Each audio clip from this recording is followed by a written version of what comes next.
प्रभु यीशु मसीह के मधुर नाम में मेरा जय मसीह की। परमेश्वर का धन्यवाद हो कि परमेश्वर ने फिर से हमें अनुग्रह दे दिया कि आज हम फिर से परमेश्वर के चरणों पर आकर के उसके वचन की तरफ निहार सकते हैं, उसके वचन का अध्ययन कर सकते हैं। मेरे प्रियो, इससे पहले कि हम परमेश्वर के वचन में जाएं, आइए हम प्रार्थना करें। हमारे अनुग्रहकारी जीवित परमेश्वर, हम बड़े धन्यवाद के साथ आपके चरणों पर आए हैं, जबकि इस समय हम आपके चरणों पर हैं। अपने जीवनों का समर्पण आपकी पवित्र वेदी पे कर देते हैं। प्रभु दया करें, अनुग्रह करें, अपनी महिमा के लिए इस्तेमाल करें। और परमेश्वर पिता, आपने फिर से हमें यह अनुग्रह दे दिया कि हम आपके वचन की तरफ देख सकते हैं, वचन का अध्ययन कर सकते हैं। प्रभु, जो वचन आज हमारे लिए आवश्यक है, प्रभु आप हम तक पहुंचाएं। हम तैयार हैं प्रभु आपके वचन को सुनने के लिए। हमें परमेश्वर पिता सुनने वाले कान, ग्रहण करने वाला हृदय दें, ताकि आपके वचन को परमेश्वर पिता हम सुन करके अपने जीवनों में उसको उतार सकें और आपकी महिमा का कारण बनने पाए। यीशु मसीह के नाम से मांग लेते हैं, आमीन। मेरे प्रियो, परमेश्वर का धन्यवाद हो इस सुंदर समय के लिए।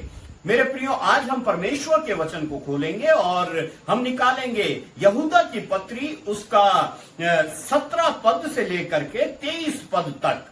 यहूदा की पत्री एक अध्याय है, इसमें उसके हम 17 पद से लेकर के उसके 23 पद तक पढ़ लेंगे। यहां पर इस प्रकार से लिखा हुआ है, पर हे प्रियो, तुम उन बातों को स्मरण रखो जो हमारे प्रभु यीशु मसीह के प्रेरित पहले ही कह चुके हैं। वे तुमसे कहा करते थे, पिछले दिनों में ऐसा ठट्टा करने वाले होंगे जो अपनी अभक्ति की अभिलाषाओं के अनुसार चलेंगे। वे ये हैं जो फूट डालते हैं।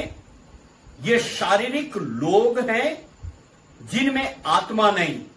पर हे प्रियो, तुम अपने अति पवित्र विश्वास में उन्नति करते हुए और पवित्र आत्मा में प्रार्थना करते हुए अपने आप को परमेश्वर के प्रेम में बनाए रखो और अनंत जीवन के लिए हमारे प्रभु यीशु मसीह की दया की बाट जोहते रहो।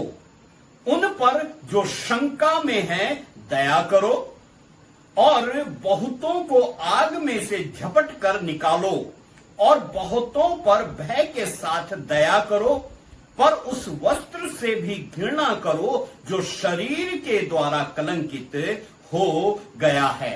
मेरे प्रियो, ऐसा माना जाता है कि इस पत्री का लेखक यहूदा है, जो कि यीशु के भाइयों में से एक था। अगर हम मरकुस उसका 6 अध्याय का 3 पद पढ़ें तो वहां पर इस प्रकार से लिखा हुआ है, क्या यह वही बड़ाई नहीं जो मरियम का पुत्र और याकूब, योसेस, यहूदा और शमौन का भाई है? क्या उसकी बहन हमारे बीच में नहीं रहती?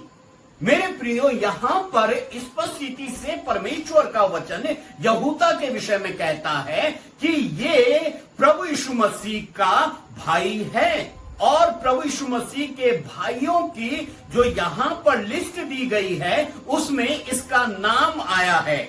मेरे प्रियो, इसका भाई याकूब यरूशलेम में कलीसिया का एक नामी अगुवा था।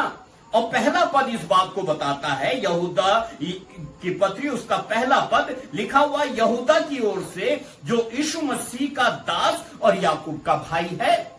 वो स्वयं अपने आप का परिचय इस तरीके से देता है कि ये याकूब का भाई है। और फिर प्रेरितों उसके 12 अध्याय उसके 17 पद में लिखा हुआ है, तब उसने उन्हें हाथ से संकेत किया कि चुप रहें और उन्हें बताया कि प्रभु किस रीति से उसे बंदी गृह से निकाल लाया है। फिर कहा, याकूब और भाइयों को बता देना। तब निकलकर दूसरी जगह चला गया। मेरे प्रियो, यहां पर परमेश्वर का वचन कहता है, पतरस जब बंदी गृह में था, कलीसिया उसके लिए लौ लगा करके प्रार्थना कर रही थी, तो आधी रात के वक्त स्वर्गदूत पतरस को बंदी गृह से निकालता है और पतरस उस स्थान पर पहुंचता है जहां पर कि कलीसिया उसके लिए लौ लगा करके प्रार्थना करती है। तो यहां पर स्पष्ट रीति से कहा जाता है कि यहां पर ये कलीसिया के लोग प्रार्थना कर रहे थे और लिखा हुआ है याकूब और भाइयों को बता देना। पतरस कहता है कि तू याकूब और भाइयों को बता देना कि किस तरीके से पतरस को बंदी गृह से परमेश्वर की आत्मा के द्वारा परमेश्वर की ओर से छुड़ाया गया है। मेरे प्रियो प्रेरितों उसका 15 अध्याय का 13 पद में भी याकूब यरूशलेम की सभा में है और इस सभा में अपने विचार रखता है। इससे स्पष्ट रीति से ये पता लग जाता है कि यहां पर याकूब एक प्रतिष्ठित स्थान पर है और याकूब कलीसिया का अगुवा है और इसी याकूब का भाई ये यहूदा है जो कि यहां पर इस पत्री का लेखक है। मेरे प्रियो यहूदा याकूब के समान यीशु के सार्वजनिक सेवा के दौरान विश्वास में नहीं था। उस समय जबकि प्रभु यीशु मसीह सार्वजनिक सेवा करते थे तो याकूब के समान यहूदा विश्वास में नहीं था। यूहन्ना उसके 7 अध्याय 3 से लेकर 5 पदों में यीशु गलील में घूम घूम कर जब प्रचार कर रहा था और यहूदी उसे मार डालने की फिराक में थे तो उसके भाइयों ने यीशु से कहा कि तू यहां से यहूदिया को चला जा। फिर 5 पद में लिखा हुआ है क्योंकि उसके भाई भी उस पर विश्वास नहीं करते थे और यहूदा उन्हीं भाइयों में से एक था जो कि प्रभु यीशु मसीह की सार्वजनिक सेवा के दौरान अविश्वास में था। लेकिन यीशु के स्वर्गारोहण के समय वो शिष्यों के बीच में पाया गया। वो वहां पर था जब यीशु का स्वर्गारोहण हुआ तो वो यहूदा चेलों के साथ था और प्रेरितों 1 अध्याय उसके 11 पद से 14 पद के बीच में हम उस बात का वर्णन पाते हैं। यहां पर ऐसा विश्वास किया जाता है कि यीशु के भाइयों पर यीशु के स्वर्गारोहण का बहुत गहरा प्रभाव पड़ा और उनका अविश्वास जो था अब विश्वास में बदल गया। और 1 कुरिन्थियों का 15 अध्याय 4 से लेकर 7 पद में पौलुस बताता है कि यीशु के जी उठने के बाद चेलों को और बहुत से लोगों को भी दिखाई दिया जिनमें यीशु के भाई भी थे। मेरे प्रियो यहां पर हम देखते हैं कि यहूदा विश्वास में कब आया जबकि प्रभु यीशु मसीह मृतकों में से जी उठे और वो उनका स्वर्गारोहण हो गया। ये जो समय था उसके परिवर्तन का समय बन गया।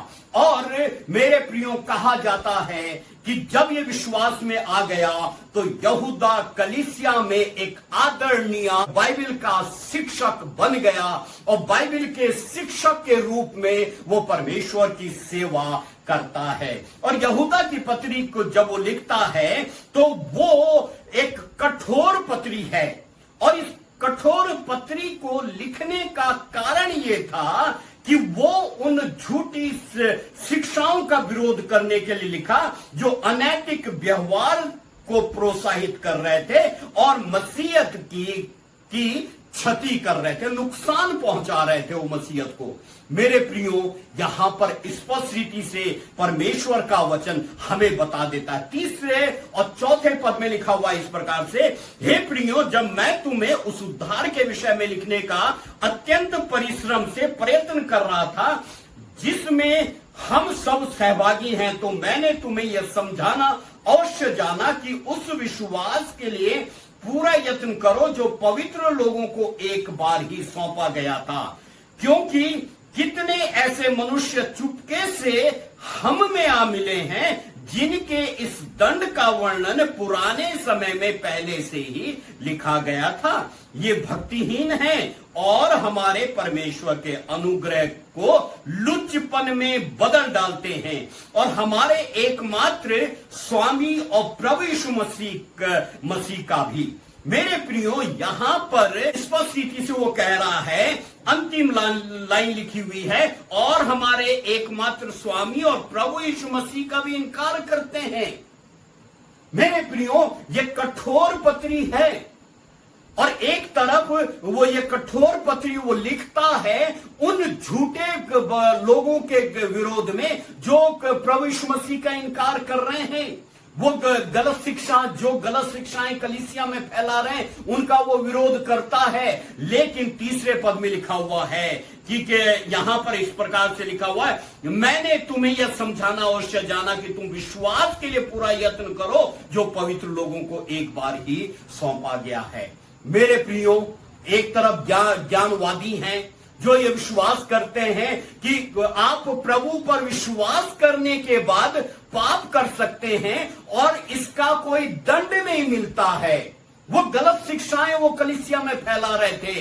तो दूसरी तरफ वो कलीसिया के विश्वासियों को उत्साहित करता है कि वो अपने विश्वास की रक्षा करें और विश्वास में उन्नति करते चले जाएं। मेरे प्रियो, यहूदा की इस पत्री में बहुत ही कठोर शब्दों में इन्हीं झूठी शिक्षाओं के विरुद्ध ये पत्री लिखते हुए विश्वासियों को अपने विश्वास की रक्षा और विश्वास की उन्नति के विषय में भी ये बताता है। कलीसिया को झूठी शिक्षाओं और वर्तमान विपरीत परिस्थितियों से हम कैसे बच सकते हैं, यहां पर इस पत्री का अध्ययन जब हम करते हैं तो हमारे सामने ये बताई गई है, स्पष्ट रीति से बताई गई है। मेरे प्रियो, जब हम इन पदों का अध्ययन करते हैं 17 से लेकर के 23 पद तक, तो यहां पर हम ये देखते हैं कि आज हम कैसे अपने विश्वास की रक्षा करके अपने विश्वास में उन्नति कर सकते हैं। आज वर्तमान में हमारी कलीसिया की भी स्थिति यही है। हमारी कलीसियाओं में, मसीह समाज में बहुत सी ऐसे हैं जो कि चुपके से बीच में आकर के गलत शिक्षाओं को देते हैं, चुपके से हमारे बीच में आकर के भड़काने का काम करते हैं, एक दूसरे की बुराई करते हैं, एक दूसरे की खिलाफत करते हैं, और जो कि कलीसिया के लिए और मसीहत के लिए क्षति का काम है, नुकसान का काम है। मेरे प्रियो, आज मैं आप लोगों को इस बात के लिए उत्साहित करना चाहता हूं। मेरे प्रियो, उस बात का विरोध करिए जो मसीहत के खिलाफ है, जो प्रभु यीशु मसीह के शिक्षाओं के खिलाफ है। लेकिन एक तरफ आप जब विरोध करते हैं, विरोध करिए, लेकिन दूसरी तरफ अपने विश्वास की रक्षा करके उसकी उन्नति भी करिए। 20 पद में यहां पर परमेश्वर का वचन कहता है, सबसे पहली बात हम देखेंगे 20 पद में लिखा हुआ है, पर हे प्रियो, तुम अपने पवित्र विश्वास में उन्नति करते हुए और पवित्र आत्मा में प्रार्थना करते हुए। मेरे प्रियो, यहां पर परमेश्वर का वचन जो सबसे पहली बात हमें यह बताता है कि हमें अपने अति पवित्र विश्वास में उन्नति करनी है, विश्वास में उन्नति करनी है। मेरे प्रियो, पवित्र विश्वास नए नियम का प्रकाशन है, और ये विश्वास है जो कि हमें उस शाश्वत जीवन की तरफ ले जाता है जो कि परमेश्वर ने आरंभ से ही मसीहत के लिए और विश्वासियों के लिए अनंत योजना बनाई है। मेरे प्रियो, जो विश्वास करेगा, यूहन्ना 3:16 में भी इस बात का वर्णन किया गया है कि परमेश्वर ने जगत से प्रेम किया, अपना एकलौता पुत्र दिया, और जो कोई उस पर विश्वास करे वो नाश ना हो परंतु अनंत जीवन उसको मिलेगा, उसको शाश्वत जीवन मिलेगा। और मेरे प्रियो, यहां पर सबसे पहली बात परमेश्वर का वचन कहता है 20 पद में लिखा हुआ, पर हे प्रियो, तुम अपने अति पवित्र विश्वास में उन्नति करते हुए हमें अपने पवित्र विश्वास में विश्वास की रक्षा करते हुए उसमें उन्नति करनी। हम विश्वास करते हैं। मेरे प्रियो, काफी समय हो गया होगा, किसी को 25 साल हो गए विश्वास किए हुए, किसी को 50 साल हो गए विश्वास करते हुए, 10 साल हो गए, 5 साल हो गए, कोई 1 साल से विश्वासी है, कोई 6 महीने से विश्वासी है, कोई अभी अभी नए विश्वास में आया है। मेरे प्रियो, क्या हम विश्वास में उन्नति कर रहे हैं या नहीं? हम संसार की बातों में उन्नति करना चाहते हैं, हम अपने व्यवहार में उन्नति करना चाहते हैं, हम अपने संबंधों में उन्नति करना चाहते हैं, लेकिन प्रश्न ये उठता है, क्या हम अपने विश्वास में उन्नति कर रहे हैं कि नहीं? हमारा विश्वास बढ़ रहा है कि नहीं? अगर मेरे प्रियो हमारा विश्वास बढ़ नहीं रहा है तो ये प्रश्न हमारे जीवन में आ जाता है। सोचने का विषय है कि हम क्यों नहीं अपने विश्वास में उन्नति कर रहे हैं। पद 3 में यहां पर परमेश्वर का वचन कहता है, हे प्रियो, जब मैं तुम्हें उस उद्धार के विषय लिखने का अत्यंत परिश्रम से प्रयत्न कर रहा था जिसमें हम सब सहभागी हैं, तो मैंने तुम्हें यह समझाना अवश्य जाना कि तुम उस विश्वास के लिए पूरा यत्न करो जो पवित्र लोगों को एक बार ही सौंपा गया है। मेरे प्रियो, यहां पर परमेश्वर का वचन स्पष्ट रीति से इस बात को कह देता है कि उस विश्वास के लिए पूरा यत्न करो जो पवित्र लोगों के द्वारा एक बार सौंपा गया। मेरे प्रियो, हमको विश्वास एक बार सौंपा गया है, हमको उसे संभालना है, हमें उसे उसके लिए काम करना है, उसमें हमें उन्नति करनी है जिसके द्वारा कि परमेश्वर की महिमा हो सके। पहला तीमुथियुस का 2 अध्याय उसके 15 और 16 पद में इस प्रकार से लिखा हुआ है, अपने आप को परमेश्वर का ग्रहण योग्य और ऐसा काम करने वाला ठहराने का प्रयत्न कर जो लज्जित होने ना पाए और जो सत्य के वचन को ठीक रीति से काम में लाता हो, पर अशुद्ध बकवाद से बचा रहे, क्योंकि ऐसे लोग और भी अभक्ति में बढ़ते जाएंगे। मेरे प्रियो, यहां पर परमेश्वर का वचन स्पष्ट रीति से कहता है, इस बात को बता देता है कि अपने आप को परमेश्वर का ग्रहण योग्य और ऐसा काम करने वाले ठहराने का प्रयत्न करो जो लज्जित ना होने पाए। मेरे प्रियो, आज हमारा विश्वास क्या है? कहीं ऐसा तो नहीं कि हम अपने विश्वास के कारण लज्जित हो रहे हैं, कहीं ऐसा तो नहीं कि हमारा हम विश्वास में कमजोर पड़ रहे हैं और जिसके कारण बार बार हमें लज्जित होना है। मेरे प्रियो, यहां पर परमेश्वर का वचन कहता है कि हमें परमेश्वर का ग्रहण योग्य और ऐसा काम करने वाला ठहरना है जिससे कि हम लज्जित ना हो, पर जो सत्य के वचन को ठीक रीति से हमें काम में लाना है। मेरे प्रियो, परमेश्वर का जीवित वचन हमारे हाथों में है। यह वचन हमें हमारे विश्वास की तरक्की के लिए हमें बहुत कुछ शिक्षाएं देता है, प्रतिदिन शिक्षाएं देता है। मेरे प्रियो, जरूरी है कि हम परमेश्वर के पवित्र वचन का अध्ययन करें, अपने विश्वास की उन्नति करें, क्योंकि हमारे बीच में लिखा हुआ, यहां पर लिखा हुआ इस पर्व अशुद्ध बकवाद से बचा रहे। बकवाद से बचा रहे मतलब झूठी शिक्षाओं से बचा रहे, बेकार की भड़काने वाली बातों से बचा रहे, उन लोगों की बातों को ना सुने जो आपके बीच में भड़काने का काम करती हैं, जो दूसरे की बुराई का काम करती हैं, झूठी शिक्षाओं को फैलाते हैं। आज हमारी क्या स्थिति? मेरे प्रियो, आज परमेश्वर का वचन हमसे पहली बात स्पष्ट रीति से ये बात बताना चाहता है कि हमें अपने विश्वास की रक्षा करते हुए उसमें उन्नति करनी है। यहां पर परमेश्वर का वचन स्पष्ट कहता है कि हम कैसे विरोध कर सकते हैं झूठी शिक्षाओं का, कैसे हम तरक्की कर सकते हैं। जो पवित्र विश्वास हमको मिला है, हम उसमें निरंतर परमेश्वर के वचन का अध्ययन करते हुए उसमें आगे बढ़ते चले जाए। आज कठिन परिस्थिति में चारों तरफ विपरीत परिस्थितियां हैं, हम अपने विश्वास की रक्षा करें, विश्वास में तरक्की करें, उन्नति करें, ताकि परमेश्वर की महिमा हो और हम परमेश्वर की महिमा का कारण बनने पाए। प्रभु आप सबको आशीष दे। आइए हम प्रार्थना करें। हमारे उद्धारकर्ता पवित्र परमेश्वर, हम बड़े धन्यवाद के साथ आपके चरणों पर आए हैं। प्रभु, जो वचन आज हमारे सामने आया है, प्रभु अनुग्रह दे ताकि प्रभु इसके द्वारा आपके नाम की महिमा होने पाए, वचन हमारे लिए कार्यकारी होने पाए और इस वचन के द्वारा परमेश्वर पिता हम आपकी महिमा का कारण बनने पाए। प्रभु अनुग्रह दे, हम अपने विश्वास की रक्षा करने पाए जो प्रभु हमको आपको उद्धारकर्ता ग्रहण करने के द्वारा हमको सौंपा गया। इस विश्वास की रक्षा करने पाए, विश्वास में हम आपके वचन के आधार पर पवित्र आत्मा की अगुवाई में उन्नति करते चले जाएं, ताकि प्रभु आपकी अनंत योजना में शामिल होने पाए जो शाश्वत जीवन की योजना है और हम आपकी महिमा का कारण बनने पाए। सारी आदर महिमा आपको देते हैं, यीशु मसीह के नाम से मांग लेते हैं, आमीन।